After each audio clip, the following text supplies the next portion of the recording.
বন্ধুরা, ইতিমধ্যে আপনাদের মধ্যে অনেকে হয়তো জেজু এয়ারের ভয়াবহ দুর্ঘটনার কথা শুনেছেন। 2024 সালে 29শে ডিসেম্বর থাইল্যান্ডের সুবর্ণভূমি এয়ারপোর্টে বোয়িং 737-এর একটা প্লেন টেক অফের জন্য প্রস্তুতি নিচ্ছিল। সেই সময় এয়ারপোর্টে প্লেনটার ইন্সপেকশন করা হয়। ক্রু মেম্বারদের তরফে জানানো হয় যে সবকিছু ঠিক আছে। তারপর দুজন পাইলট এবং 4 জন ক্রু মেম্বার প্লেনে উঠে পড়ে। ধীরে ধীরে 175 জন যাত্রী প্লেনে উঠে নিজেদের সিটে বসে পড়ে। 175 জনের মধ্যে 173 জন কোরিয়ান ছিলেন, শুধুমাত্র 2 জন অন্য দেশের যাত্রী ছিলেন। এই সব যাত্রীর মধ্যে 5 জন বাচ্চা এবং 93 জন মহিলা যাত্রী ছিলেন। বেশিরভাগ যাত্রী ব্যাংকক থেকে ক্রিসমাসের ছুটি কাটিয়ে ফিরছিলেন। ক্যাপ্টেনের কাছে প্রায় 6820 ঘন্টার ফ্লাইট আওয়ারের অভিজ্ঞতা ছিল। অন্যদিকে কো পাইলটের কাছে প্রায় 1650 ঘন্টা ফ্লাইট আওয়ারের অভিজ্ঞতা ছিল। শেষ পর্যন্ত সমস্ত ইন্সপেকশনের পর প্লেনটা 2:30 নাগাদ টেক অফ করে।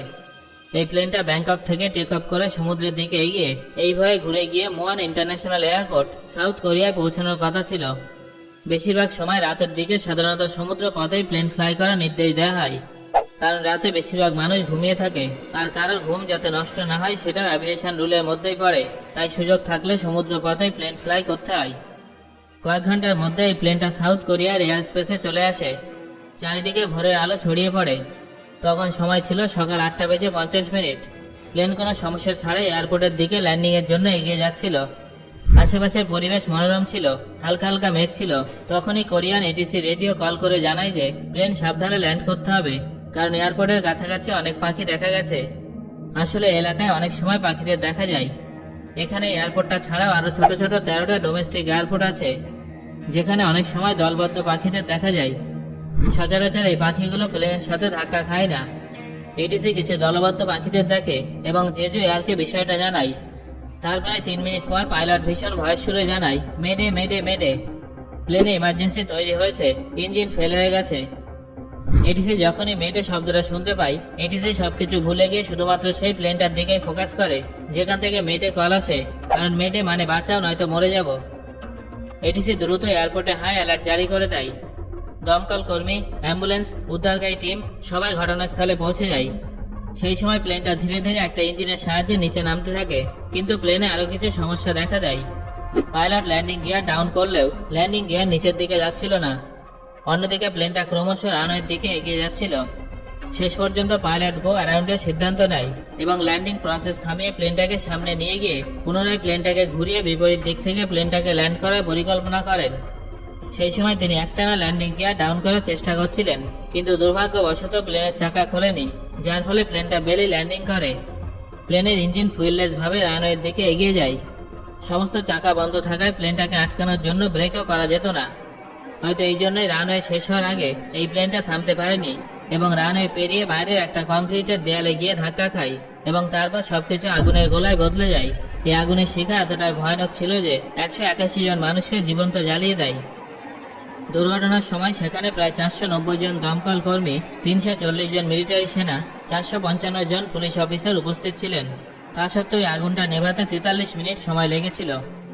শুধুমাত্র প্লেনের পিছন দিকে উপস্থিত 2 জন এমন ছিলেন যাদের আগুন থেকে বার করা সম্ভব হয়েছিল। বাকি সবাই এই ঘটনায় প্রাণ হারিয়েছেন। যারা এয়ারপোর্টে তাদের আত্মীয়দের রিসিভ করতে এসেছিলেন, দুঃখজনকভাবে তাদের এবার পরিচিতদের বডি নিয়ে বাড়ি ফিরতে হবে। তবে তার আগে সবার ডিএনএ স্যাম্পল নেওয়া হয়, যাতে কোনটা কার বডি সেটা জানা যায়। বিগত 2 দশক ধরে জেজু এয়ার আকাশে ভালোভাবেই ফ্লাই করছে, কখনো কোনো দুর্ঘটনার কবলে পড়েনি। এটা প্রথম এমন ঘটনা ছিল যেটা এতটা ভয়ানক ছিল। বন্ধুরা, এই ঘটনার পিছনে সম্ভাব্য কারণগুলো কি হতে পারে, চলুন সেগুলো একটু জেনে নেওয়া যাক। যখন এই প্লেনটা ল্যান্ড করার জন্য আসছিল, তখন এটিসি দলবদ্ধ পাখিদের থেকে সাবধান থাকার জন্য সতর্ক করেছিল। তার মাত্র 6 মিনিট পরেই প্লেনটা ক্র্যাশ হয়ে যায়। কিছু প্রত্যক্ষদর্শী ইঞ্জিনের ডান সাইড থেকে আগুনের গোলা বের হতে দেখেছিলেন। এই দৃশ্যটা ক্যামেরাবন্দি করা হয়, তাই অনুমান করা হচ্ছে যে প্লেনটার সাথে হয়তো পাখির সংঘাত হয়েছিল এবং ইঞ্জিন ফেল হয়ে গিয়েছিল। কিন্তু একটা ইঞ্জিন ফেল হয়ে গেলেও কি প্লেন ক্র্যাশ হয়ে যেতে পারে? কখনোই না। বোয়িং 737 এর ইঞ্জিন অনেক শক্তিশালী। 2টো ইঞ্জিনের কথা ছেড়েই দিন, এই প্লেনটা ফ্লাই করার জন্য একটা ইঞ্জিনই যথেষ্ট। সেই জন্যই তো ইঞ্জিন ফেল হওয়ার পরেও এই প্লেনটা যখন প্রথম অ্যাটেম্পে ল্যান্ড করতে পারলো না, তখন এই প্লেনটা গো অ্যারাউন্ডের জন্য বেরিয়ে পড়ে এবং পুনরায় ঘুরে গিয়ে ল্যান্ড করার চেষ্টা করে। যদি 2টো ইঞ্জিন ফেল হতো তাহলে পাইলট গো অ্যারাউন্ড করতে পারতো না। সেই জন্য আমি 100% গ্যারান্টি দিয়ে এটা বলতে পারি যে ইঞ্জিন ফেল হওয়ার কারণে দুর্ঘটনা ঘটেনি। বন্ধুরা এবার ল্যান্ডিং হুইলের কথা বলবো যে কেন সেটা ওপেন হলো না। ল্যান্ডিং হুইল হাইড্রোলিক সিস্টেমের সঙ্গে যুক্ত থাকে। হাইড্রোলিক্স ফেল হলেও এই ধরনের ঘটনা সম্ভব নয়, কারণ প্লেনে 3টে করে হাইড্রোলিক সিস্টেম থাকে। একটা ফেল হলে আরেকটা এবং দ্বিতীয়টা ফেল হলে তৃতীয়টা কাজ করে। তৃতীয়টা ফেল হওয়ার সম্ভাবনা প্রায় নেই বললেই চলে। ভিডিও ফুটেজে স্পষ্ট দেখা গেছে যে প্লেনের ফ্ল্যাপ শূন্যতে আছে। ডান দিকে রিভার্স থ্রাস্ট অ্যাক্টিভ আছে। রিভার্স থ্রাস্ট ইঞ্জিনে একটা দরজা থাকে যেটা ল্যান্ডিং এর সময় প্লেনের গতি কমাতে সাহায্য করে, কিন্তু বাম দিকে রিভার্স থ্রাস্ট ফেল হয়ে গেছে। এটা হলো বোয়িং 737 এর হাইড্রোলিক চার্ট। এখানে আমরা দেখতে পাই যে 3টে হাইড্রোলিক সিস্টেম আছে, যার মধ্যে ডান দিকে রিভার্স থ্রাস্ট অন আছে, যেটার মানে হাইড্রোলিক সিস্টেম বি সঠিকভাবে কাজ করছিল। বাম দিকে রিভার্স থ্রাস্ট অ্যাক্টিভেট ছিল না, যার মানে হাইড্রোলিক সিস্টেম এ ফেল হয়ে গিয়েছিল। ফ্ল্যাপস এবং ল্যান্ডিং হুইলের কথা বললে প্লেনের ফ্ল্যাপ স্ট্যান্ড বাই সিস্টেম এবং সিস্টেম বি উভয়ের সঙ্গে কানেক্টেড থাকে, যার মানে দুটো হাইড্রোলিক সিস্টেমের মধ্যে যদি একটাও কাজ করত তাহলে ফ্ল্যাপস অ্যাক্টিভেট হয়ে যেত। অন্যদিকে ল্যান্ডিং হুইলের কথা বললে এটা 3টে হাইড্রোলিক সিস্টেমের সঙ্গে যুক্ত থাকে। যদি 3টের মধ্যে একটা হাইড্রোলিক সিস্টেম সক্রিয় থাকতো তাহলে ল্যান্ডিং হুইল খুলে যেত। এখানে অনেক কনফিউজিং বিষয় আছে। রিভার্স থ্রাস্ট অনুযায়ী সিস্টেম বি ঠিক ছিল, আবার ফ্ল্যাপস অনুসারে সিস্টেম বি ডেড ছিল। ল্যান্ডিং হুইল অনুসারে 3টে হাইড্রোলিক সিস্টেমই ডেড ছিল। এবার প্রশ্ন হলে এটা আসলে কিভাবে সম্ভব? পাখির ধাক্কার কারণে 3টে হাইড্রোলিক সিস্টেম ডেড হওয়া প্রায় অসম্ভব ব্যাপার। পাখির ধাক্কার সঙ্গে হাইড্রোলিক সিস্টেমের দূর দূরান্তেও কোনো যোগ নেই, তাই চাকা কেন খুললো না সেটা তো তদন্তের পরেই জানা যাবে। বন্ধুরা আমার মনে হয় যে প্লেনের হাইড্রোলিক্স ফেলিওর হয়নি, কারণ পাখির ধাক্কা এবং হাইড্রোলিক সিস্টেম দুটো ভিন্ন বিষয়।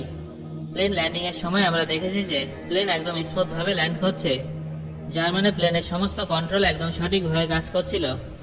এটা তখনই সম্ভব যখন প্লেনের হাইড্রোলিক সিস্টেম ঠিক থাকে। এখানে প্রশ্ন হলো ডান দিকের ইঞ্জিনের রিভার্স থ্রাস্ট অন হলো কিভাবে, যেখানে বাম দিকে রিভার্স থ্রাস্ট অন নেই?